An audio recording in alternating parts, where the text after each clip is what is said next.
Yo, yo, yo, this your boy Pomo back at you live, aka Bruce Lee Spiritual Bruce Lee.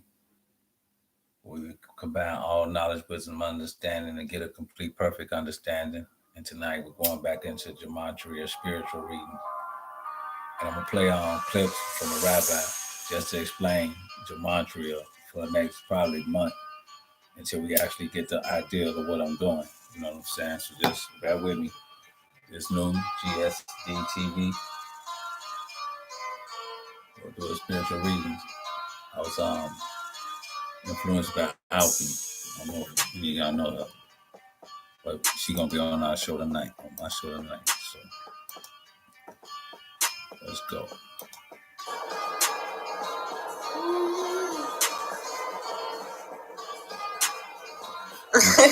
This is a reading I got from Alchemy.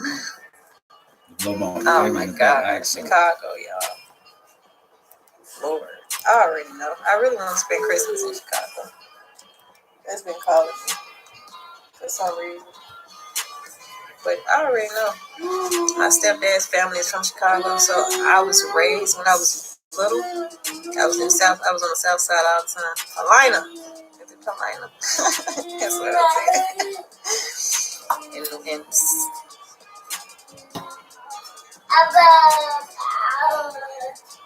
okay, what's free?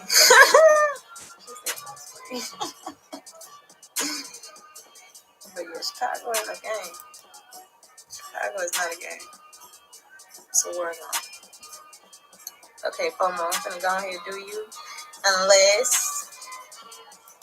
Okay, I'll go ahead and do you, FOMO. No, what did I write you? Your birthday.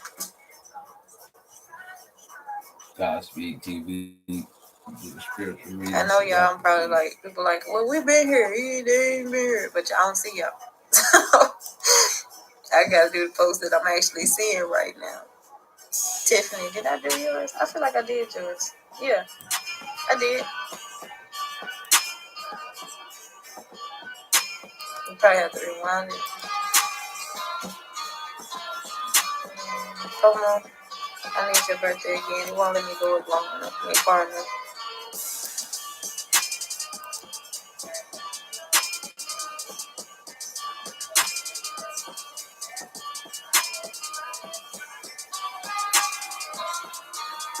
Okay. 5, 16, 75.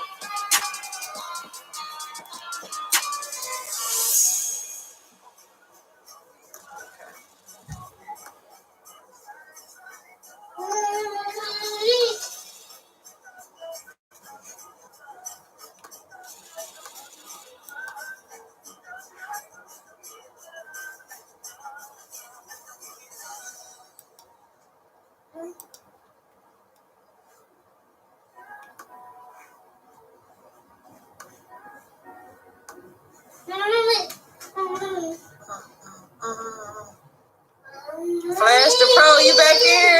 I gotta get my boy. I gotta get him next. After Pomo, I gotta get you. Because you are an interesting young man.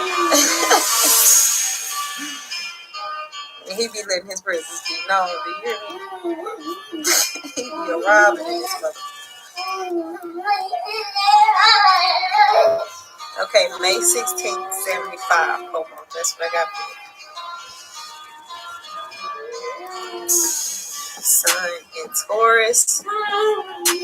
Moon in Cancer. Venus and Saturn in Cancer. You a sweetheart. You are very sweet. And your Mars is in Pisces. Oh my God. You are so sweet. You're very kind. I'm gonna say kind, like naturally kind. Not nice, kind. Because I think, and you're very knowledgeable. You know a lot of stuff about a lot of different things. With that Gemini, Mercury and Gemini, good communicator, great communicator. And you like take the lead.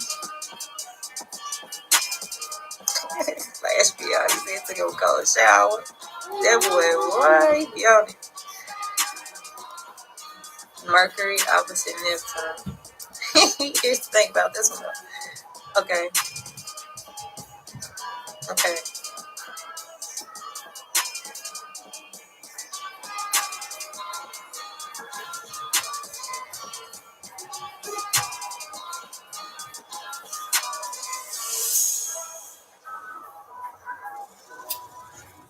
You're very kind and very giving,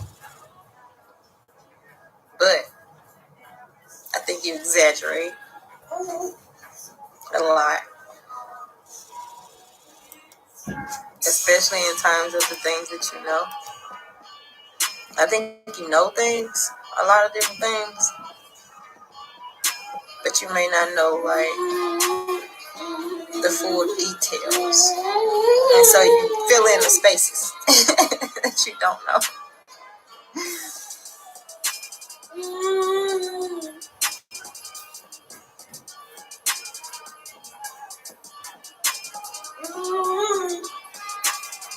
Okay.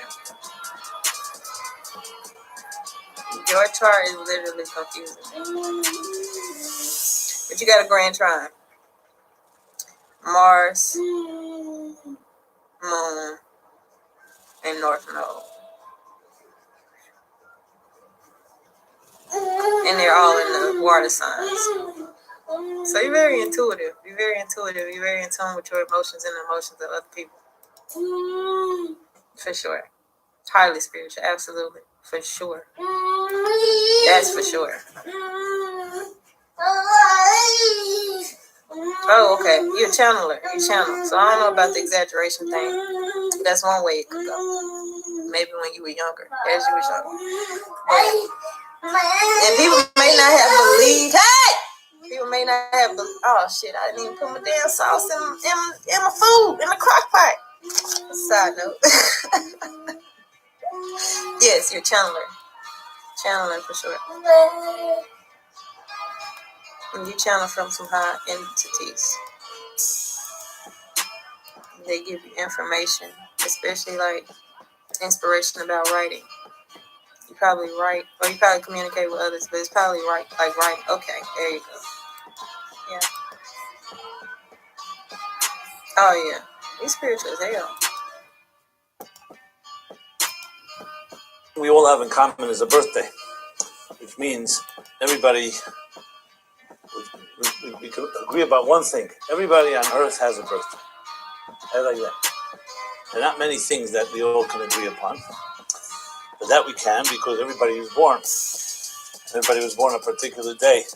It is true that our grandparents, I remember my grandmother and I remember others, never really remembered what birthday it was. My grandmother would always say she knew it was after a big snow in January, one of those type of things. I guess that there was a point where maybe people were more secretive. But the bottom line is everybody has a birthday, which means everybody has the moment, the day that we emerge on this earth. Now, there are many, we all look in life for resources, for assets, for powers in order to deal with life's struggles. Life has many challenges, and they that are posed to us on a daily basis. Some are easier to handle, some are not that easy.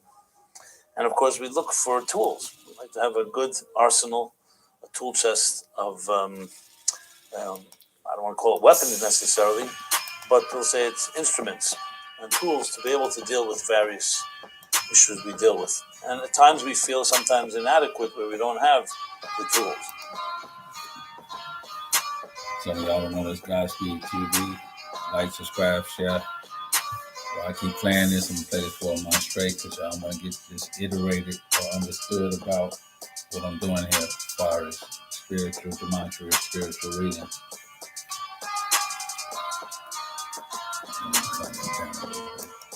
And the right stuff going. And basically, in a nutshell, or breathe. Breathe it out. And y'all got part of it a little high. But anyway, like I say, Godspeed TV. Down a little bit. GSD TV. And doing gematria, spiritual readings. And the reason I'm playing a rabbi is because I want to repeatedly give y'all the idea of what this represents and what it means, and for a clearer understanding about it. So as I play it, I'm gonna go in and out. If you want me to put in, do a reading on a word, phrase, number, place of things, just entering. At the same time, we're gonna give out fortune cookies. You know what I'm saying? And that's something to take with you. On that note, whatever phrase or word or people, place, thing you want me to put in. The more letters, the more places, the more ideas, the more colorful. You know, let's say Starbucks instead of saying going and get coffee. You know, like that. I went to the coffee store. You know, I'm gonna let the rabbi take it off again and finish explaining. Godspeed TV, like, subscribe, share.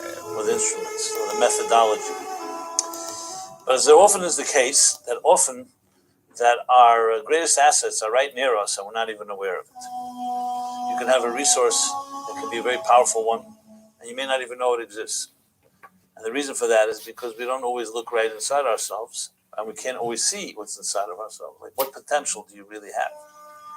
And at times we find that we're faced with a particular challenge, and we didn't even know it, and we rise to the occasion, and suddenly you find and discover new strengths that you never imagined you had. Which, frankly, is most of our discoveries in life are quote unquote accidents like that. That I've been dealing with that on top of scorned lovers, because I have been deemed as what some people would call a heartbreaker. Now, this ain't no shit that I want to be called or judged as, because I be telling people like who I am when I meet them. So I don't want to get too far into all that, but people just been mad at me, you know, and it's nothing new to me. It's nothing new to me. Like, people be mad at me. I don't physically or directly or mentally, spiritually or emotionally do shit to people. This is fact. I don't do shit to people. People be mad because of different reasons, their own personal shit that they gotta work with their own spirit about. So I'm gonna put that out there. Mirror, reflection, action. And y'all, we just warming up into Gematria spiritual readings. And this show is dedicated to alchemy, who gave me my second reading I ever had in my lifetime. And I really need to talk slow. I really need to talk slower, because your girl be going ham, and I don't want to be on this bitch snapping like a lunatic about the shit that I've been dealing with. But that's why I'm here today, you know?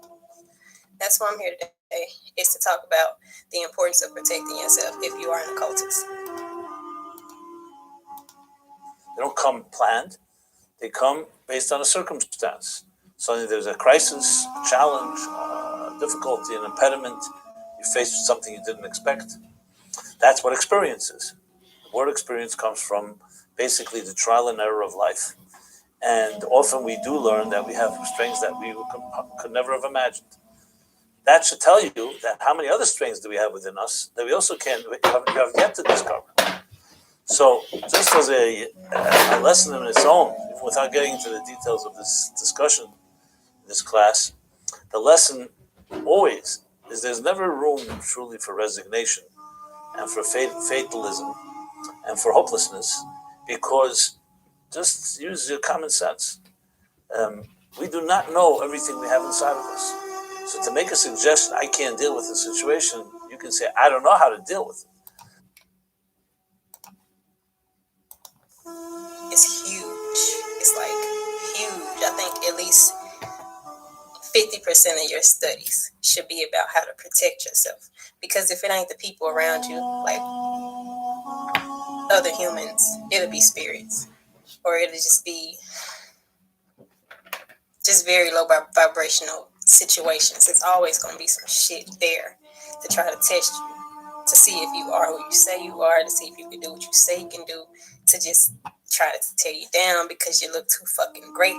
Whatever the reason people do what they do, I don't know. I ain't even here to talk too much about that because I don't understand shit, me personally. But basically what happens with psychic attack. Tower moment, dark night of the soul. It's you can feel people. I ain't gonna say you can feel people, because if you're not spiritual, you won't even understand what's going on with you. You'll just feel very low, very. But you cannot make a statement that I don't have the resources. You can say I don't know how to access them. I don't know where they are. And indeed, as I said, we have no idea what our potential really is like, because no one's ever dug into your innermost psyche or soul and what powers we truly have. The Kabbalists and the Hasidic masters describe a person's faculties in terms of some multidimensional, meaning what we're aware of are our what's called in Hebrew koiches gluyim, our revealed faculties. What does that mean? Let's start at a very basic level. You have your eyesight, you have your power of hearing, power of smell. I'm beginning with really the most rudimentary senses, our five senses, and power of eyesight. Even if you have 20/20 vision, there's a certain limitation what you could see, what you can't see. You can't see. Very lost, very depressed. You'll doubt yourself, almost like you're being taken away from who you are. Your energy can be super low, like you just tired as fuck all the time. What else happens with spiritual attack? It's almost like you feel very lonely. You feel very isolated. You feel like nobody gives a fuck. You feel it's depression. Honestly, it's like when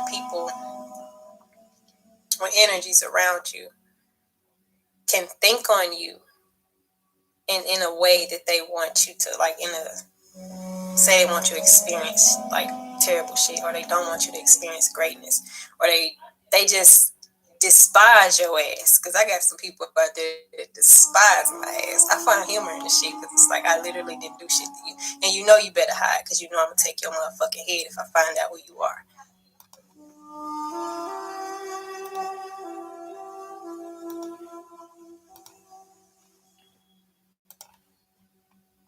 Can't see through a wall, for example. You can't see around a corner. But good vision gives you a good eyesight. If you don't have that good vision, what do? Is you get corrective lenses, as some of us have, that helps supplement that which is lacking. Same thing with our hearing, the same thing with other. These are basically called revealed faculties, which pretty much can be measured and tested. How good is your hearing? How good is your sight? How good is your sense of smell? And other senses. The same is true with our other faculties. Intelligence, for example. There's a certain revealed amount of intelligence, whether it's an IQ test, if you believe in that, or this type of test or that type of test. Some people have, for example, strengths very well in deductive reasoning, for instance, very analytical. Others are extremely good in a certain intuition.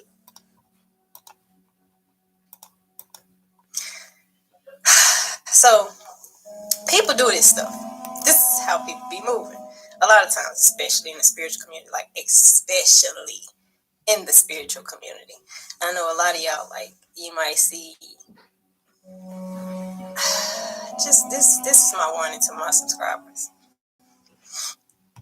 Be careful of your, I don't want to say expectations, but your impressions of people. Because a lot of times, even me, don't take shit nobody say for face value. Don't take nothing nobody say for face value. Don't assume you know a person is good just by looking at them. Don't assume you know shit about me because you don't. Don't assume you know nothing about the next YouTuber or the next social media influence, whoever the fuck is out here claiming to know these occult studies and occult knowledge. Don't just take that shit for what they say, because ultimately you are your own teacher. So if anybody is here trying to tell you like you have to go through me or you have to do it this way, they full of shit already. Some people are very good at the physical sciences, like mathematics, physics. Others are far better with what we call emotional sciences. So people have different types of intelligence, which too can be measured based on observation. So all remember, conscious revealed experiences in our faculty. And down the list, whether it's our mind, whether it's our emotions, whether it's our other skills that we have that are either inborn, meaning innate from birth, or things we've developed, they can be measured to a certain extent because these are revealed. Off top, don't fuck that. They full of shit already. So that's the first thing I want to say is be very careful about what you think, the ideas you hold about people. Like, oh, she has locks, she must be very natural. Or, oh, he calls me God or goddess, he must be up. high vibrational. Young No. Pharaoh. Listen. I have never in my 31 years in this life met a group of individuals as crazy as these motherfuckers in this spiritual community. Facts. To yourself and to others. The power of, for example, communication. You can see communication. Some people are better communicators than others. There are many things you can learn to be a better communicator. Anyway, I think I explained enough. That's called what we call revealed faculties. Then they go talk about the next dimension, which is called Keiches Nalamim. These are hidden faculties. Hidden faculties. It's these people that claim to be whatever you want to call them, conscious, aware, awakened, whatever you want to call them. I ain't never met a group of motherfuckers as insane, as crazy as these motherfuckers right here. You hear me? It's not a game. It's not a game. So there's something else I wanted to put out there. Don't take shit for face value. You have to. This is what I did. This is what worked for me, honestly, because I was very far away from myself. I got into a relationship last year that I'm not going to say it was bad. It wasn't bad. Distraction. They don't want me to talk about that. I ain't going to talk about that. They don't want me to talk about that. Distraction. What I will say, be careful of the people you surround yourself with. And I don't want to make y'all overly cautious like my ass, because I'm slick paranoid, like paranoid personality. Indiana as Jones. fuck. Temple Super of Doom. paranoid. Now, I understand. Hidden fact. When you spiritual, you see a whole bunch of shit versus when you sleep. When you spiritual, you see all the traps. That shit get deep. You got the shadow walkers and they creep. In the nighttime, boy, do the souls reap. Boy, you be like, damn, how can I ever been out there hustling like that, shooting and running and all that? Man, I was in the Indiana Jones, the Temple of Doom. Wrong move and your ass is gone. Man, let's see. Rabbi, take it. Faculties means you don't see it, but it's the potential. Like, for example, let's say you're a writer, readings, y'all. and you've written a book, or you've written articles, or essays, or communications of what sort. Thank you, Al. We all know that if you can write one article, you can probably write another article. The question is, how much potential do you have? See, even though we're aware of measuring what you're capable of what you've done, rather, what's consciously revealed, but how much lies behind that's potentially there. And we, of course, know potential is always greater than actual. That's a mathematical fact. So, but what type of potential we're not really aware of. I know you already said. So that would be Koiches Nalam would be essentially, for example, let's say you threw a stone, you can throw a stone 100 feet. Is that your capacity? Or maybe if you train yourself, you could end up throwing it 200 feet. See, you got to say alchemy. I don't want y'all to be like that. But at the same time, as an occultist, everything is in code. Even humans, relationships, everything is a code. And a lot of it is spiritual. 50% is going to remind you of what you're not, and 50% will remind you of what you are. I don't even think it's 50. It's half and half. I don't even think it's 50. But I have a lot of stuff wrote down. You got it right. On who I am, mentally, physically, spiritually, emotionally. I remind myself of these things every single day, because I feel like I've been given a purpose, and you have to find your purpose to really guard yourself from psychic attack. You have to know why you're here, because it attacks your mind and it attacks your spirit. And if you're lost due to this attack that's occurring, it's like being lost at sea and never knowing, never seeing land again. The abyss. You can lift 100 pounds of weight, 200 weights. You can run 5 miles. But we all know with conditioning, you suddenly can learn to run 10 miles and 15 miles and 20 miles. There will be a limit, even with all the human beings, after all, a human being. So two people conditioned the same way, one may have naturally more muscle tone or muscle power than another. Same thing with brain power. So now we're talking about beyond the actual, which is what we actually right now can measure the way the capacity of your mind, or the capacity of your senses, or the capacity of other strengths we have, is now also the next step, which is what are you capable of? The land would be your purpose. The land would be what the Most High put you here for. And if you don't know that, then the mug can have you lost at sea forever. Because in this world, greatness is despised. But we all have greatness within us. It's not like there's a certain amount of people with greatness in them. I don't believe that. I just think everybody's greatness is in their authenticity to themselves. So if you are here to be a fucking bottle cap maker and you are the best that you can be of that, nobody can fucking stop you because you're here to do what the Creator put you to here, what the Creator put you here to do. You know, so it's nothing too big or it's nothing too small. As long as you're in alignment with yourself, you protect it. That's you dwelling within your own inner innocence.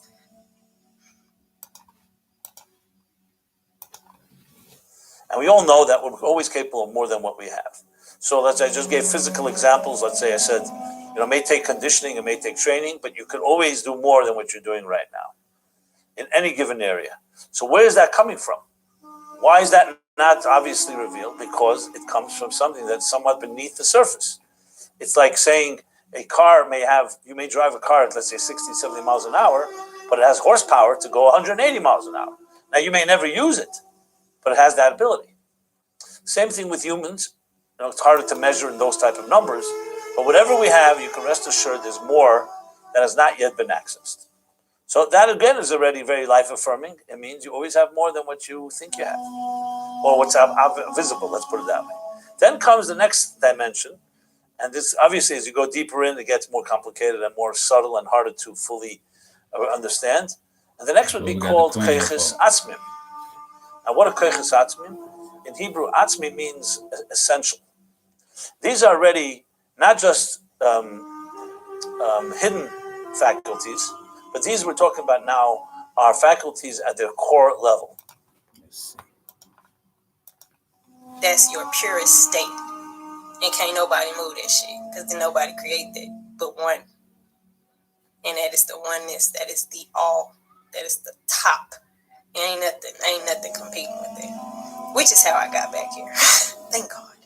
Because them trying to kill me out here. You hear me? They trying to kill me. They don't want me. Listen, if I was to tell y'all half of what the fuck I'm experiencing with humans and spiritual entities, which I might get into that as I'm on this live. It's so much. It's like, what the fuck?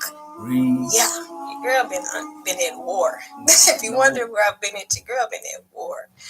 And that's an aspect. What she's describing in the situation is the fact that she's going through all this and still getting online doing this, meaning she's fighting that energy, and that's very hard to go through the troubles in life and still share your experiences is in a knowledgeable way. Or you're going to be preoccupied with the way Smith, aka Azazel Shadow Walkers, play. Aspect of being an occultist. So I understand what you're asking for when you be signing up for shit like this. See, I knew it came with it. No, it come with it anyway. It's just that you're aware. I knew it came with it. But I have a warrior spirit. So it's like I didn't think much on it. I was just like, okay, it's gonna come. And when it hit, I was suicidal.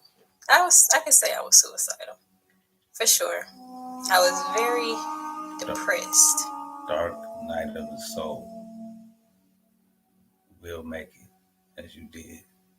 So time travel when something happens in the now moment. Go straight to the future and feel how you will feel when you get over it. And catch that feeling, grab it, and pull it into the now. So the only thing that hurts is the time within the separation of pain or whatever you go through.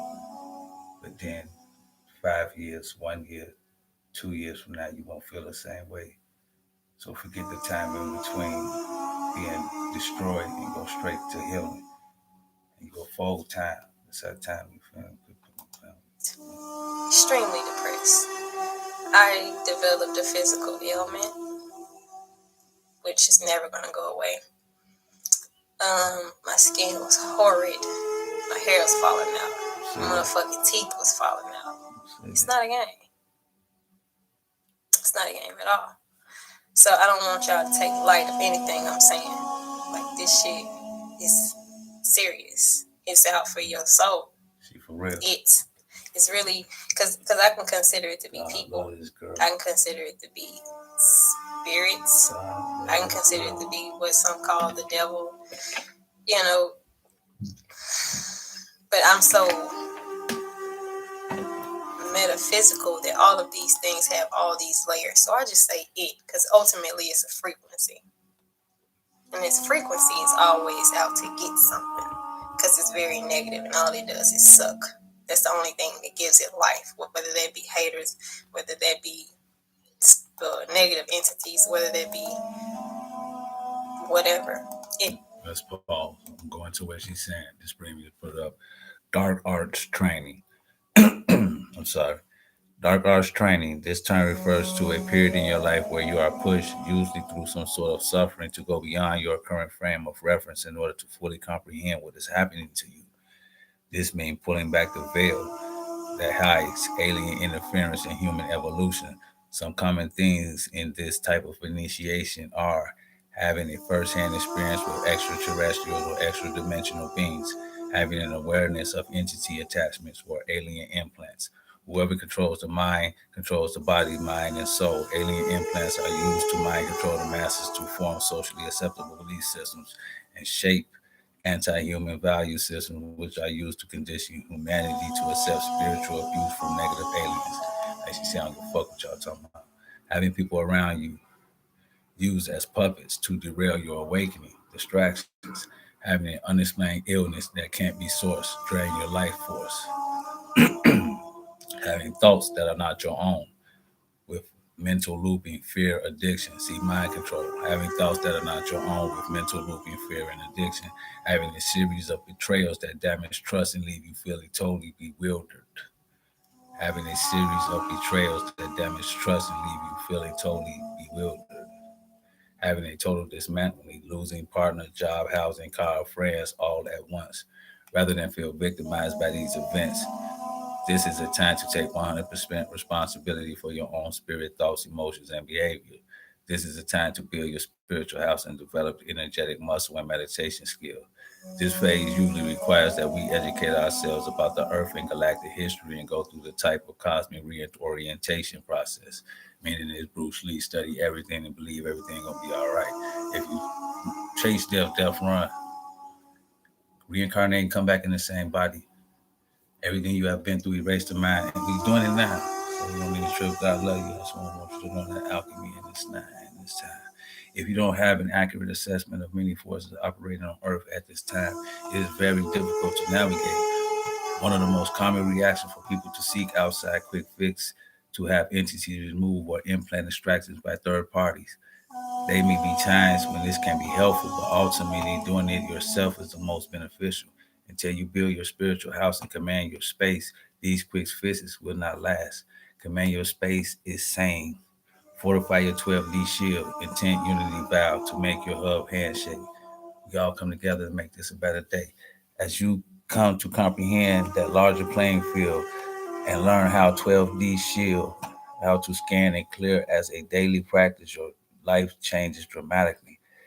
There is really no going back to seeing the world as you did before. Dark arts training is typically a huge turning point in one's life. Command your space. Okay. So I'm gonna let her finish talking. It needs a source. So basically, my biggest thing is, this is something I want to tell y'all if y'all are on the other side of this. If I got any, this is something I got to address, y'all. I don't want to spend too much time on this, but I got to address this. So if you are on the other side of this shit, where you do experience envious feelings towards people, where you do experience jealousy, I need you to understand this.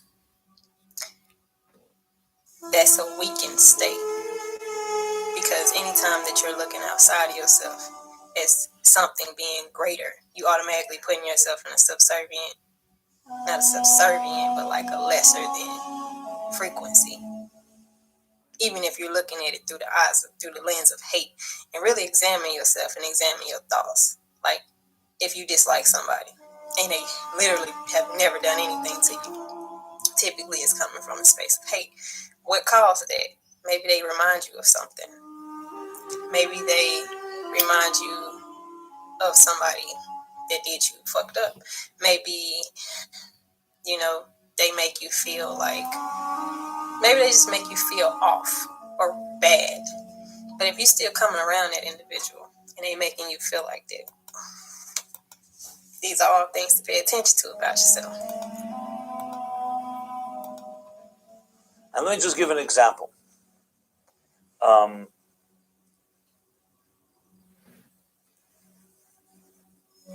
I remember, I'm sure everybody remembers in their class, you had classmates. Some people were just smarter, literally had more brain power than others. And they usually were the ones that were, they picked up things quicker. And, sure. Okay. There you go. Yeah. A book is not, a person is not always as good as the book they wrote. Just remember that. Sometimes better. That's true.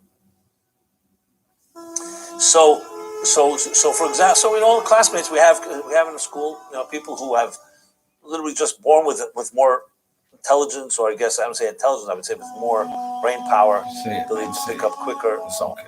But then there are students, and I remember a few very well in my class in my young years, where they didn't have such, their minds may not have been as good as some others, but they really worked hard. They exerted themselves, they strained themselves, and with time, they became, in many ways, surpassed even people with better minds. Why? Because a mind is, just as I said before, it's not just what you have, it's also what you can access.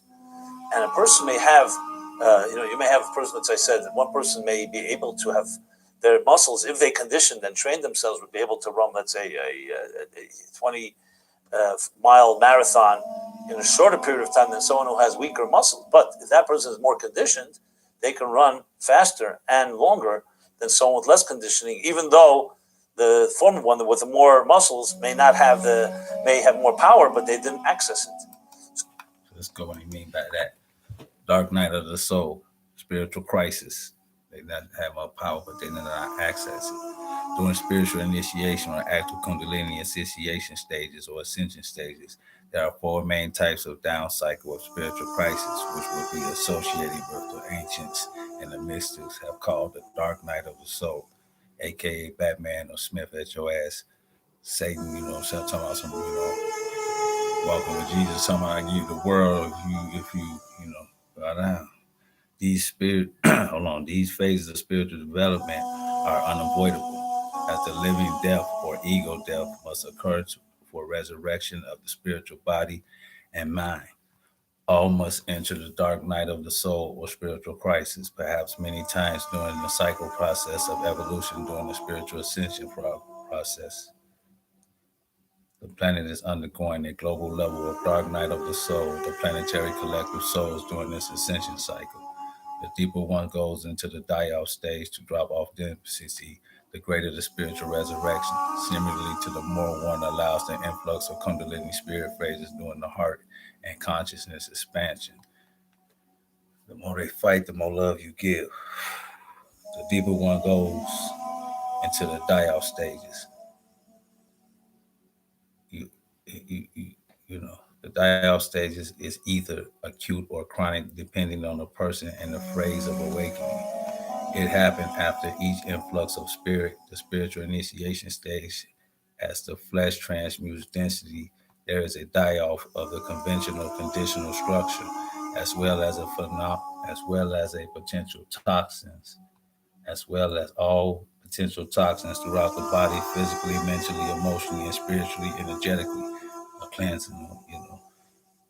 For every influx of Kundalini spirit through spiritual initiation, there is an accompanying catabolic breakdown of the former body. You shedding. And they say the bodies go through this every 7 years. Apoptosis or APOTO SIS, or some form of die-off to release and transmute toxins. Only those people that have the Kundalini flow up the spine and the experience of extreme bliss or electromagnetic influx or massive spiritual opening called goosebumps events are going to experience the die-off. Die-off are distinct periods of catabolic breakdown in which there is no operative ego. Breathe, fire breathing, dragon breathing, in, 10, out.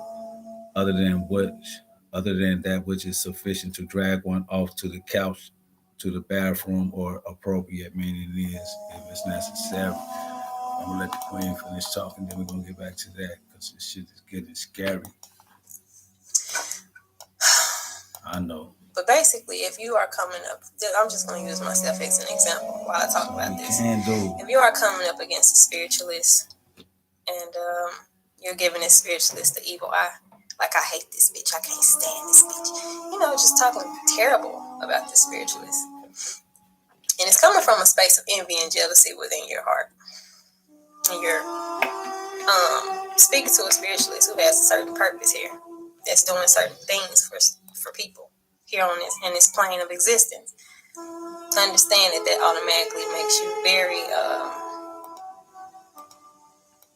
that just makes you very weak in terms of a battle with that spiritualist, because you're coming from a space of, first of all, not being in your authentic self, because you're clearly not here doing what the creator, what you're supposed to be doing, what the creator brought you here to do. So you're automatically still of a lesser vibration because you ain't on your path.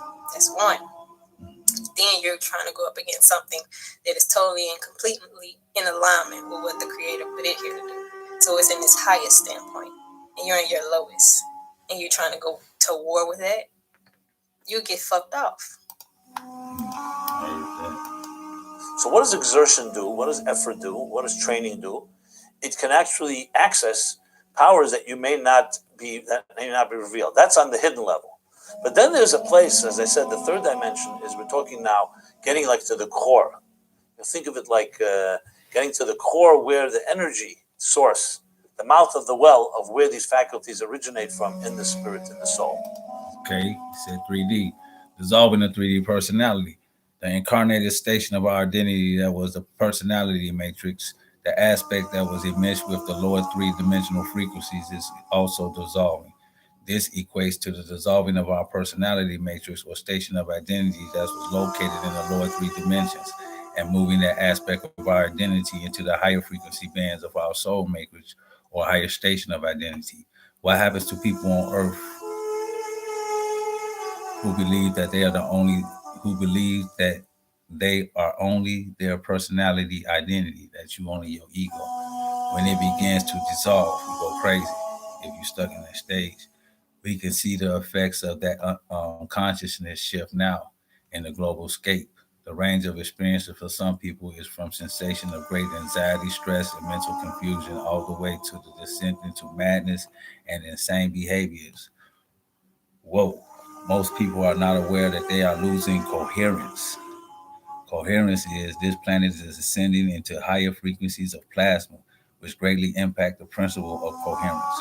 Coherence is a necessary energetic principle to understand on Earth's ascension path as we progress towards personal conscious expansion when we dismantle the old enslaving mentality. So losing coherence and are unaware of casualty or are unaware of the casualty of what is actually influencing the way they think and behave. The lower dimensional context. I'm gonna let him talk. Then we're gonna get back to that. We're gonna let him read. I gotta breathe. There's a lot to take in. And that requires a lot more effort, obviously, and a lot more, a certain, say, commitment to be able to access that power. Now, there's more levels, but I just don't want to go. It's not the theme of this discussion here. That's why I didn't want to go into all the levels. There are another two levels that I didn't mention. But the bottom line is our soul, or some call it our psyche, has tremendous amount of power. As it travels from the superconscious, which means the innermost regions and the innermost recesses of our soul, to the outer, obviously the power gets diminished. like it is with anything. If you think of, let's say, eruption of a volcano, you can rest assured whatever's happening on the surface within the core of the volcano is far more turbulent and far more powerful. So we see, if you go to Yellowstone Park, you see the geysers, or you see other expressions, whether it's a volcano eruption or it's a geyser or any other thing. What we see is just the surface of what's really happening far beneath the surface. So essentially, think of ourselves, our faculties are the same thing. What you see in a person's behavior and the way they function is what you see on the surface. Then, if you go a step beneath the surface, we call them the concealed faculties. Let's see. Quick, easy, effortlessly. So, 22 people, 12 likes, then my numbers. Listen, it's not a game out here. I know jealousy and envy is I'm talking about it from the human standpoint at this point. I'm going to go to different levels of how spiritual protection is important. But as far as dealing with people, I know jealousy and envy is a natural part of life. Like, of course, I've seen people and been like, envious as fuck. Like, oh my God, this motherfucker eat healthy. She got beautiful skin. Like, she's smart as shit. Like, of course, we all feel this shit. But you gotta take it upon yourself in that motherfucking moment. Don't wait till later, y'all. Don't wait till later. To be like, why am I feeling like this? Like, to really, not to just do, it's those characteristics that you reason, because you got to do some shadow work, whatever it is. And not to say jealousy is just something you should never feel. You should pay attention to that. You should dive into that. And you should really explore that, because that is a very weakened state.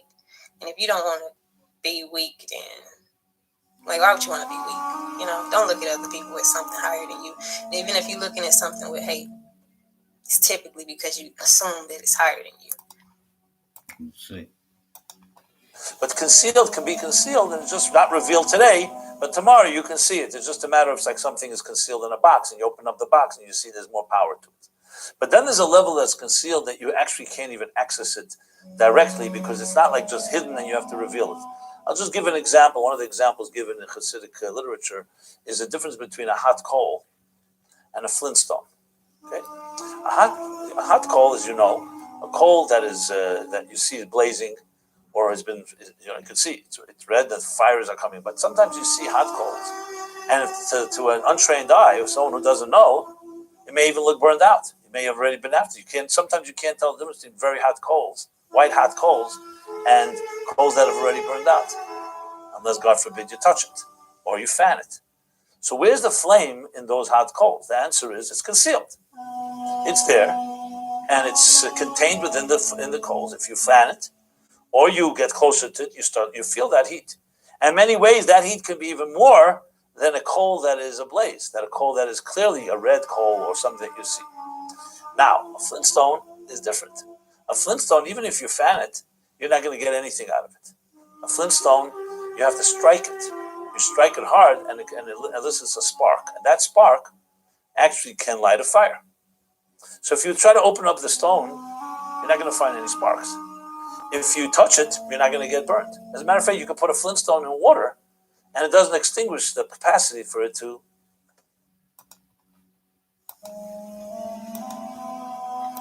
When that's not true at all. So, I just had a lot of motherfuckers leave. I want to get personal. I want to get personal, you hear me? Because I feel like y'all need to really understand where I've been coming from with this psychic attack. Another thing, I've been teaching love spells. Truth be told, and I could put this on my children. I could put this on my 2 sons and me. I've only done one love spell in my whole life.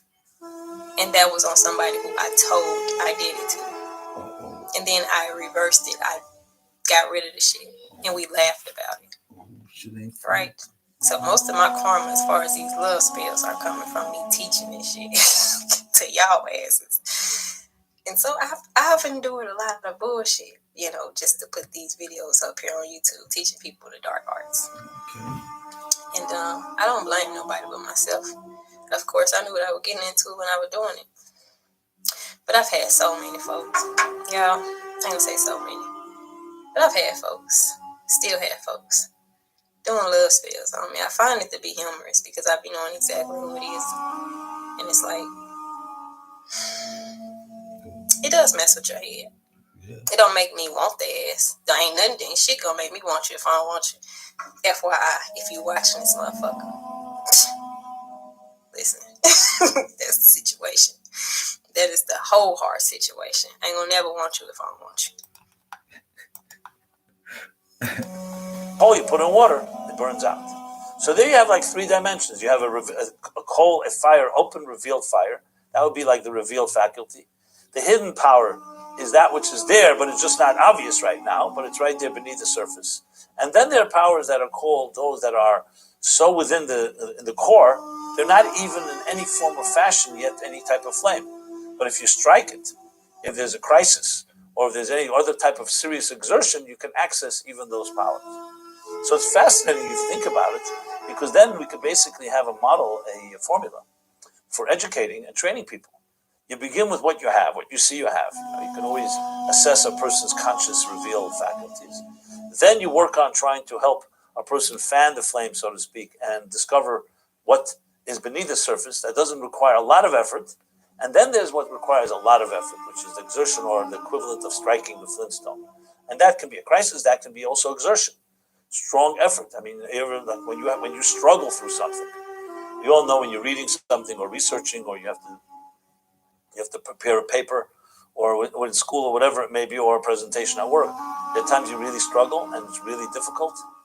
So we all think, I wish it wasn't so difficult. But frankly, the difficulty is like striking the flintstone. Exactly. It might be how a lot of lovers are feeling about you putting these love spells on. So I've seen the truth from the other side.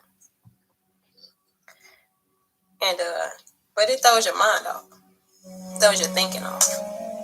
And it does make that person circle your fucking thoughts all the time. And it's like, I know I don't want you. I know I don't like you like that. Like, why are you still here? And you know what it does for me? This is just me personally. It makes me go over and reevaluate everything about that being and everything about my connection with them. And it just puts me in a more repulsed state when it comes to them. Like, now I really don't fuck with you. At first I ain't fuck with you. Now I really don't fuck with you. Because I'm sitting here thinking on your ass. Now I got time to act. But nevertheless. All right, let me help you out. The lower dimensional contents that exist in the planetary collective conscious fields are undergoing massive reconfigurations in multiple ways. This energetic change in the 3D reality has reached critical mass, which means it is greatly impacting all people on the earth. Whether asleep or awake, self-mastery that has been either lost or gained is measured in how you personally deal with stress and chaos. No person on this earth is exempt from the exposure to the massive fields of chaos, confusion, and darkness that exists in the collective mind of humanity. During this time, our inner energy integrity is tested in order to hold neutrality, be the observer, much like you're watching a movie instead of being in a movie, while facing the great chaos or forces of chaos. This is being tested in every person, just from the mere fact of being on earth at this time. How well are we able to adapt to the change and hold neutrality in every kind of stressful situation? We have to measure our competency level now, or we have to measure ourselves or our spiritual power now. If we are not doing well with adaptability, flexibility, and neutrality in our life situation, we must make adjustments to gain strength with this skill set. This is the time to take back stock of how well we are coping with the madness of the earth, as well, or as the collective mind of humanity travels the dark night of the soul. What does this take, and what is the being asked of us?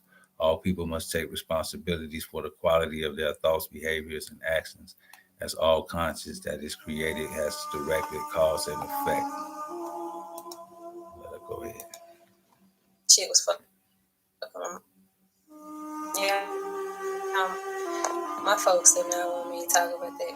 Like, every time I start talking about that shit, this phone start messing. There you go. I want to talk about the shit. Smith. Talk the shit. I've had focus. They told me not to talk too much when I got on here, so I gotta figure out what I'm gonna say, because I just go with what I think. I say what the fuck I think. So that's what you learn. Think about what I'm gonna say to y'all, opposed to just telling y'all about what I've been through, because apparently that's not right, especially if people are still doing this work on me. You're gonna have people over here crying. We don't need to hear no more of that. Yeah, folks been doing work on me, a group. Okay, see, I ain't gonna say nothing else. Focus. Gosh.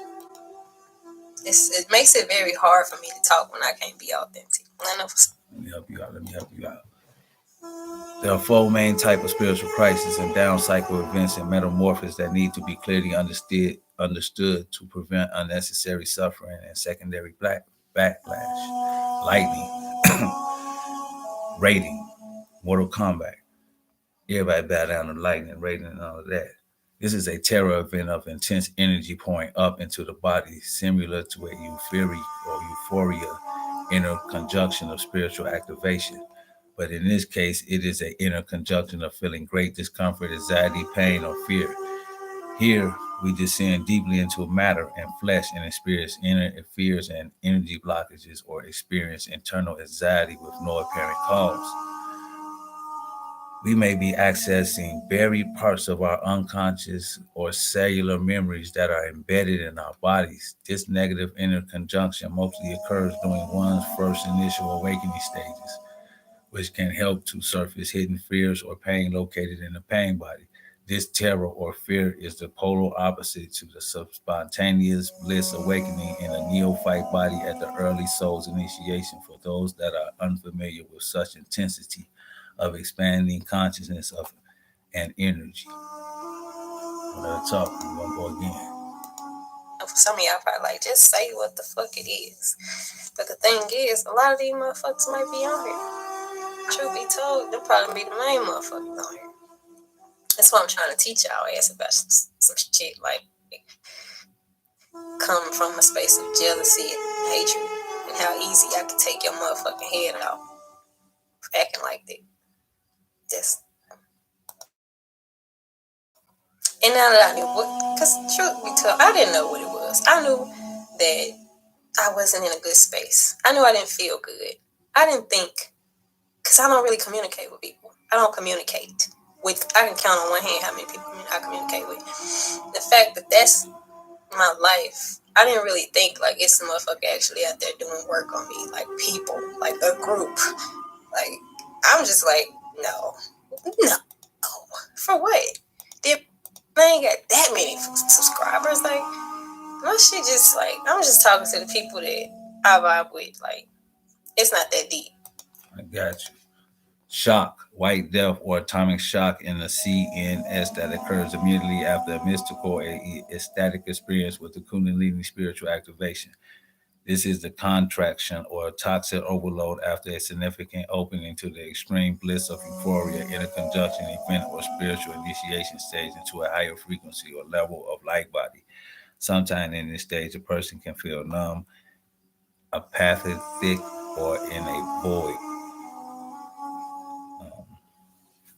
Apathic, you know what I'm saying? Or in a void. It actually elicits the capacity to reach into the core, and we all see. And I have this experience on a daily basis almost, because when you're writing, you're always in this situation with this frustration. You don't have the total clarity, and so on. The exertion, the thing we hate most, which is all that effort, and even the confusion that precedes clarity, ends up creating a crystallization that you can never reach without that exertion. The equivalent of reaching sparks in the Flintstone. So basically, essentially, it's like another expression used sometimes is coming from Hanukkah, is a fitting expression of pressing an olive and eliciting its oil. You can't get the oil without pressing it. All right, let's see. Self-digestion. There are the die-off of toxins or waste, which are a catabolic breakdown of of the former of the former structure through apoptosis due to oxidation by free radicals and the phenocrystosis by the macrophagocytes. This is through the illumination channels of the body. Detoxification, just say clean, detoxify. At all levels of the body occurs, including a mental and emotional detoxification of the pain body and ego personality.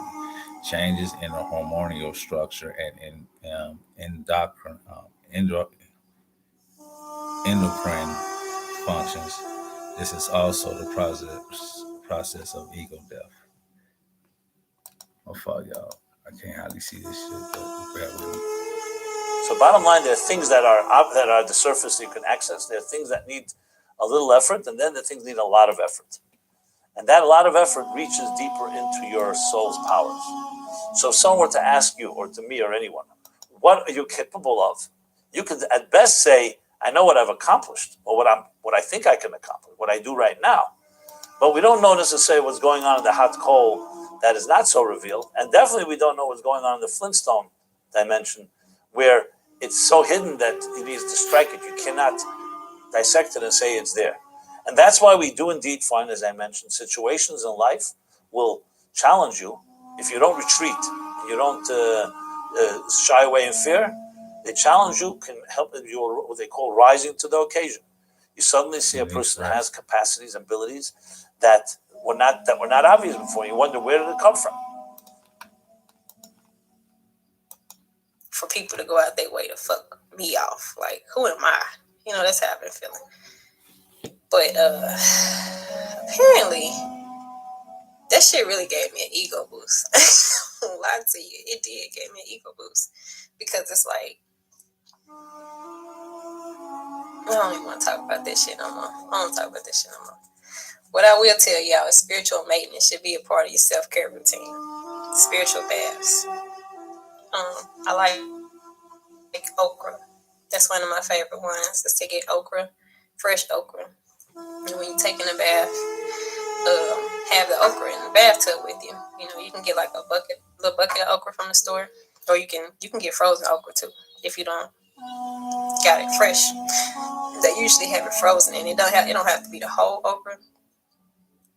Any okra do, but okra is the shit. So what you want to do is you want to break that up, and you want to get the slimy substance that's in okra, and you want to rub your body down, you know, like go down your face, everything, in a downward motion. And you can create a prayer, or you can find one in the book of Psalms. I like Psalms 19, but Psalms 19 is long as hell, so a lot of people don't remember it. So you have to like do the most to actually remember the prayer while you're doing the bath. So create a prayer. That's what I always advise people to create your own shit, because that's what my folks be telling me. Every time they come through, it's like, do what you feel. And my spells and rituals that I just create from the top of my head, they be the strongest. So create a prayer, and chant that over and over with the okra. This breaks dark magic. This spells. It's kind of like the evil eye. It's kind of like a ritual to cleanse yourself of the evil eye. And limitations as well. Like if you find it hard to move forward and you can't really just get grounded to do the shit you're supposed to do, I feel like okra baths are good for that too. I really need to get my tablet over there.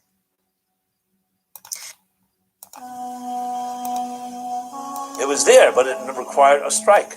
It required either a crisis, a challenge, sometimes competition. There's an expression, kina sofrim tar b'chachma. Sometimes healthy competition, like academic competition, where there's let's say, an essay competition or other forms of competitions. So when you have someone that you is challenging you, it'll push you further. And the same is even true in sports and athletics and so on. You hear it all the time. The greatest players, they'll always say, it was my opponent that made me greater because I kept losing. So I had to dig deeper. And if you don't have an opponent like that, you'd never reach necessarily that capacity. So overall, this introduction that I'm beginning here, the bottom line is we have more resources than we ever think we have. Sage is big. Sage is huge. Everybody, you know, I love Sage. I'm not gonna lie. I love Palo too. Palo Santo. And so of course to clarify the negative energies in the air, I feel like Sage is good for that. But it's not just something that I go to because I be feeling like I be dealing with big dogs. So I'm like, let me get the big deal shit. So Bobby Hammond got this stuff that he recommended. I don't remember what the video was, but it's called Crayola. Crayola, Creola, and it's a very strong general cleaner that you put into things to clean like your bathroom or your kitchen and stuff like that. That shit's strong. It smells like magic marker. And he said that when he recommended it. Anyway, I ordered it off Amazon. It's in a red and yellow little box. It's like this big. And he was like, if you want to, he was talking, you know about me, he was talking shit. He was like, Sage ain't gonna do shit. That shit is like, I don't know what the fuck Bobby was saying, but he was like, really want to do some shit? Get this shit right here. But often, because we're subjective and we have blind spots, and we therefore can convince ourselves, no, I'm weaker than I really am. That's why it's important to have a friend, a mentor, someone objective that can say to you, you have more than you think you have. And that's what good coaches are. What's a good coach? They don't create anything for you. A coach cannot turn a stone into a piece of wood. A coach can't take someone that doesn't have the capacity to do something to have the capacity. Can take the talent that you have and accentuate and amplify it. Learn good methods. Learn good habits. Learn the right routine. Build confidence. These are all forces that are necessary, but they don't necessarily directly give you that particular strength. You have that strength, and a good coach, even a good parent, a good educator will recognize that. I be on it, writing it down, all that. I want to know everything. So I write everything down. I read everything. And he recommended that. It was like an old school cleanser that they used like back in I guess the 70s, the 80s to clean the house with. But you just need like a little bit of this shit. You put like 1 teaspoon, 1 tablespoon into your cleanser. I made a floor wash with that. And a floor wash, if y'all don't know, is like basically where you make your own cleanser, except it's spiritual, opposed to like regular cleaner, you know. And so you put some herbs in it that you feel like are protective. You can put stones in your water, you know, put it in like a big bowl or something that you're gonna use to be cleaning, whatever. And I washed my walls down, like all of my walls. Washed the floors with the shit. I washed everything with it. And prayers, for sure. I have never been that big on praying. I know this sounds terrible, but I haven't. And I'm always like working with spirit so much that I forget to go to the creator, which is some more terrible shit. I think you live in a state of prayer. So I do the same thing. All of this is what this spiritual attack led me to do. And now I feel like I'm fucking invincible. Because now I got my spirits and I got the Most High. And so it's like, what are you gonna do? You ain't gonna do shit. You can't do shit. I'm impenetrable, bitch. Hear me? And I say that shit with all the confidence in the world. Hey. You know, if we're lucky in life and we went through and we had a good teacher or mentor that recognized a skill that we may have had, they may have been change your life because they helped you recognize it and they helped foster it and build the confidence and tell you to work on it. Sometimes we don't have that. On the contrary, we sometimes have detractors, the naysayers, you know, the people who are always telling us you're not capable. Those are doing the exact opposite. They cause us to have lack of confidence and invalidation, and you don't even try anymore because you feel you're going to fail. So prayer. Make sure you're praying. And in prayer, I feel like in order to make it,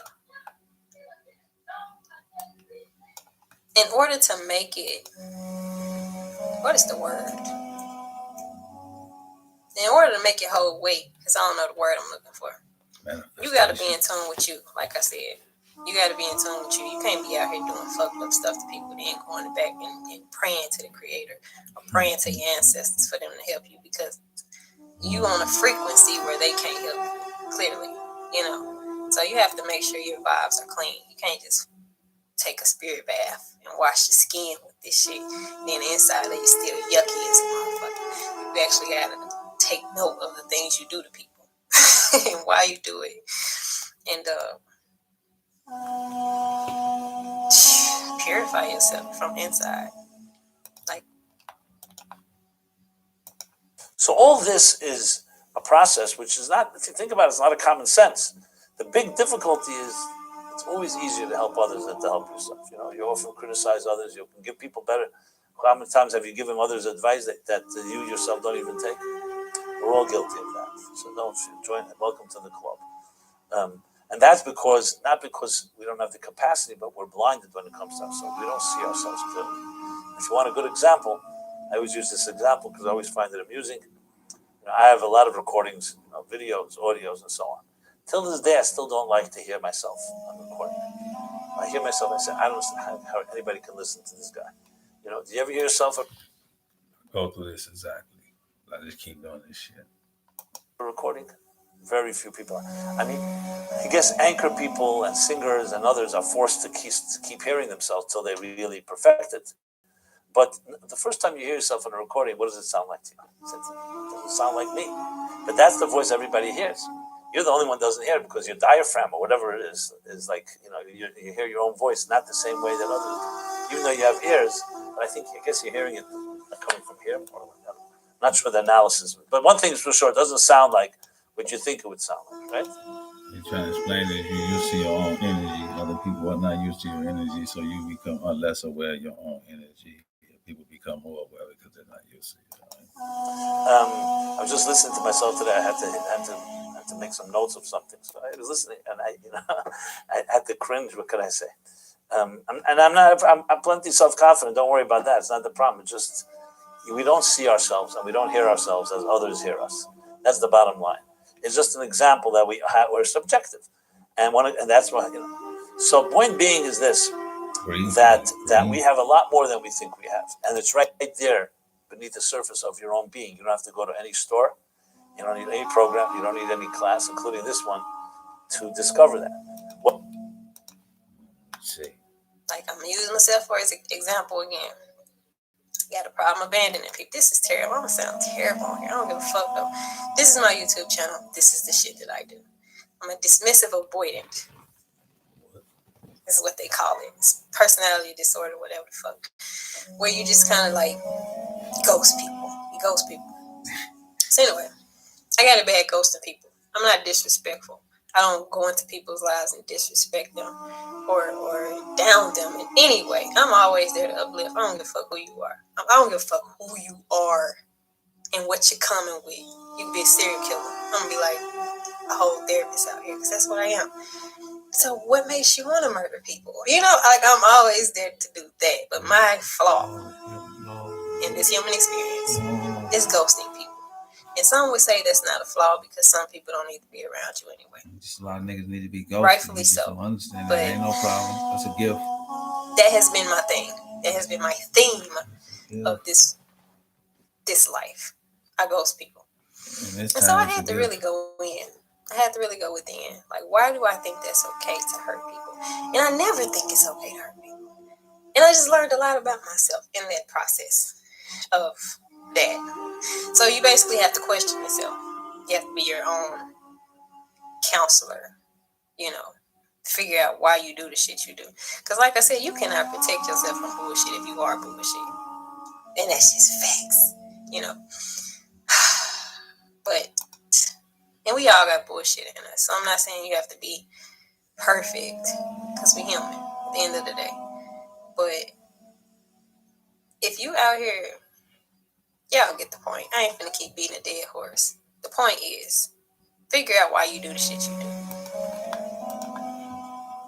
What a good class can do, like a good coach, a good teacher, a good inspiration, is can help you find the tools to access those resources. And as I said, the methodologies and good habits and routines. And of course, some objectivity that you're capable of really accessing, but not just accessing, sustaining access to it. Now, this is a long introduction to the topic of birthday. Why did I give this introduction? Because a birthday is maybe one of the best kept secrets. Your birthday, which once a year comes around. Many of us enjoy our birthdays. I have to be honest, there are people who don't. There are people who hate their birthdays. It's usually, unfortunately, sad. If you hear someone does not like their birthday, it's usually a sign of some form of abuse in their lives. Why would they hate their birthday? Because their birthday was a day where either they were reminded of by parents who didn't want them, who hurt them. It was a time when sometimes many people will people who've been hurt will say, my birthday was the worst day of my life because everybody made believe like I was special. They didn't treat me that way all year round, and I was supposed to pose for pictures and get gifts, and everything should look picture perfect. But beneath the surface, it was not that way at all.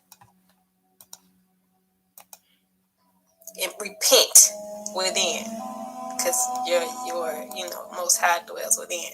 Repent within, because you're not here to destroy. You're supposed to be here to help create. Love is creative. Love is expansion. Love is growth. So if there's anything that you're doing that is diminishing of yourself and of others, that's the shit you gotta address, because that is what negative entities, whether they be spiritual or physical or mental or emotional, that is what they will latch on to, those aspects of you. So truth be told, I couldn't have been under psychic attack had I always been walking my purpose. But I haven't taken the fuck away from it for whatever reason. And so I was very susceptible to a lot of shit. And it took a whole lot to get up out that hole. I feel like I got up out the motherfucking hole. That it wasn't no grips on the wall like a whale. A big ass whale. I was like, how the fuck did I get up out this shit? I had to go to God. Period. And I know this is just the shit for Christian people, because they be waiting on our ass to say that. First of all, I never said God wasn't the Almighty. And by God, I mean the Most High. I mean the oneness. I mean whatever you want to look at it. It's the Divine Mother and Divine Father. I look at it as whatever this energy is that engulfs everybody and everything. I never claim to know exactly what it is, because I don't think this human brain can hold that capacity. Attitude, the holidays, generally going home. But I just mentioning it simply to qualify. I want to address those that may find their birthdays not very meaningful or very pleasant. But as I shall discuss, I think everybody, even those of us that may hate their birthdays, it's like hating yourself if you hate your birthday, to be very honest. And just because others hate you, you don't need to start hating yourself. But we'll talk more about that shortly. So birthday is a gift. Even without birthday gifts, the birthday itself is one of the greatest assets we have. And I'll explain why. But as I said in the introduction, it's like those assets that they're not obvious. Most of us would think a birthday, okay, it's a nice day. Damn, to me it's special. To people who love me, it's special. Once a year, everybody remembers that I'm around, hopefully. Send me gifts, birthday cards, from greetings, etc., etc. Birth. And in the beginning, there's a quote. The quote is, birth is God saying, you matter. So if you think of it that way, it's a whole different story. It's not just some type of little thing. It's essentially the validation, the affirmation. The first time when you came to this world, first time when you were born, is when the world was given a gift called you. And it was very deliberate and very intentional. It's not an accident.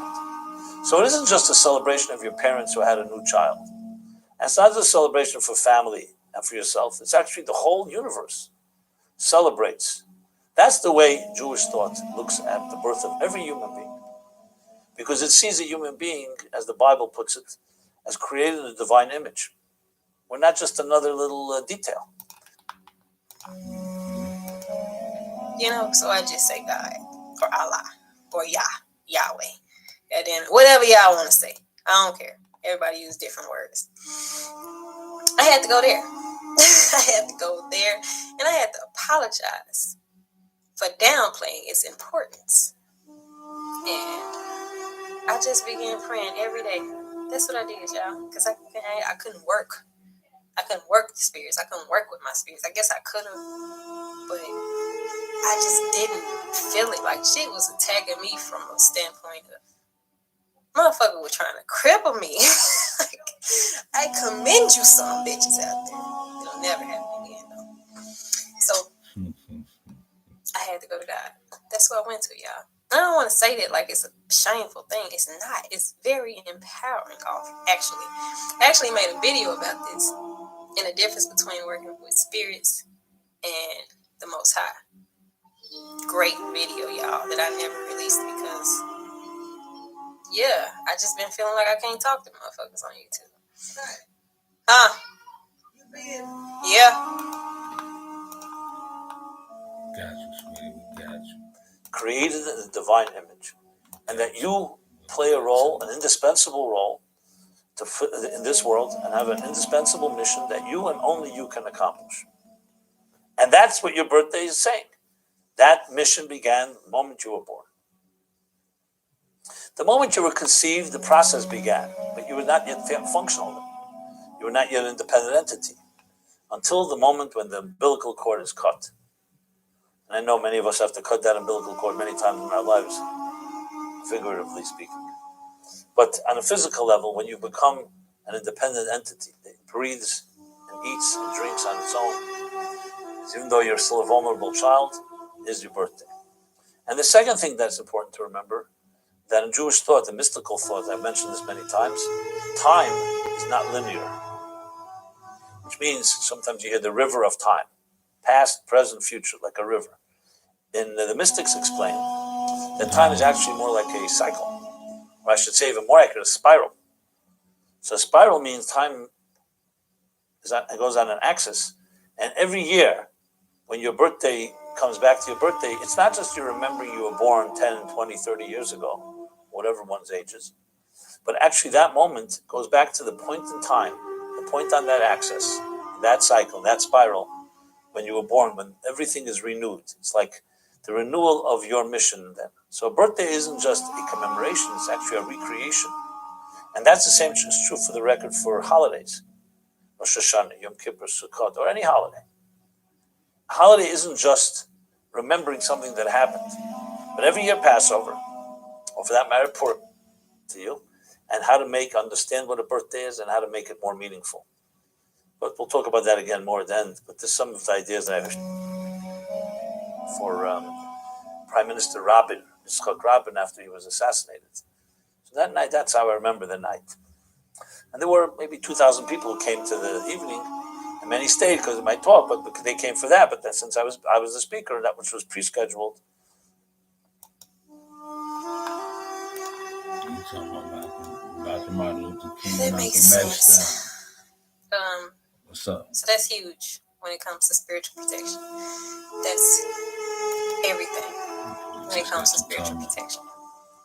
This is why, I used to wonder a lot of the Council of Nicaea. I'm going to say that shit again because I'm going to say that shit. All that, I know the background thing, this religion. I know the background about all these religions. These back to astrology, and they're all it's all just astro theology. It is. As an astrologer, that's how I look at it. So I knew all of that, and so I can't ever be like on something that like Pretty Boss went to. I'll never do that because I've come too far in my understanding of religion too. But I get the purpose of it, and I get why some people would need it, but I don't feel like I do. I just need the Most High. Maybe it was in order to get this story, to make this encounter that took place. After I get back to New York, I received a letter from one of the people in attendance at that evening in St. Louis. And the letter is etched in my soul till this day, so I can say to you almost verbatim, which I will. The letter said like this: Dear Rabbi Jacobson, I was one of the people in your audience when you spoke in St. Louis, and I want to share the following. I'm a 47-year-old executive that works in a prominent firm here in St. Louis, and well-respected, wealthy, well-connected. By all measures and accounts, I am definitely a success story. Well, that's what everybody thinks. But the truth is, beneath the veneer of my success lies a woman in shreds. These are her words. You see, my soul was murdered when I was a young child due to the abuse I endured in my home.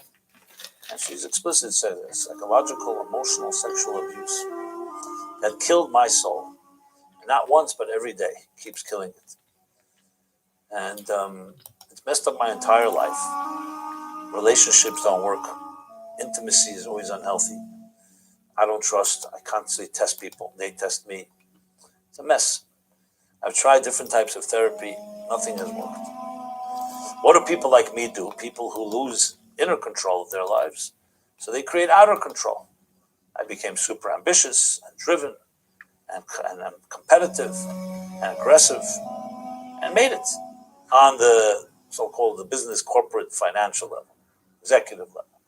But it really doesn't do much. It just somewhat numbs the pain. And I've long given up hope. So what I do is I just breathe in every day and just take day by day. Often I feel suicidal, but I just take it day by day, and that's how I live. I don't really share this with anyone. I don't talk about it. Just, someone gave me a copy of your book, Toward a Meaningful Life.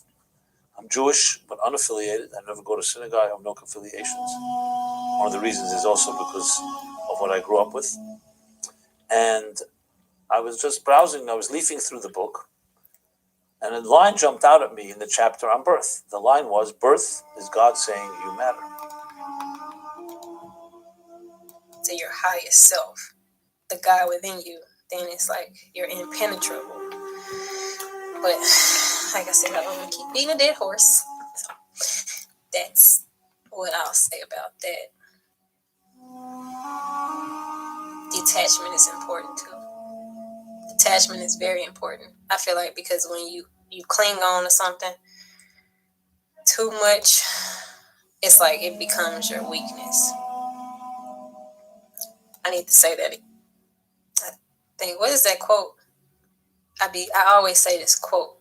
It's that which you wish to control will ultimately become your master. So a lot of y'all, my bitches, a lot of you folks on this motherfucker, it's like, what is Tori doing? Is she doing this? She doing that?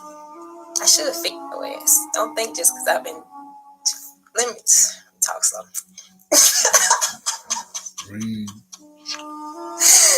Lord.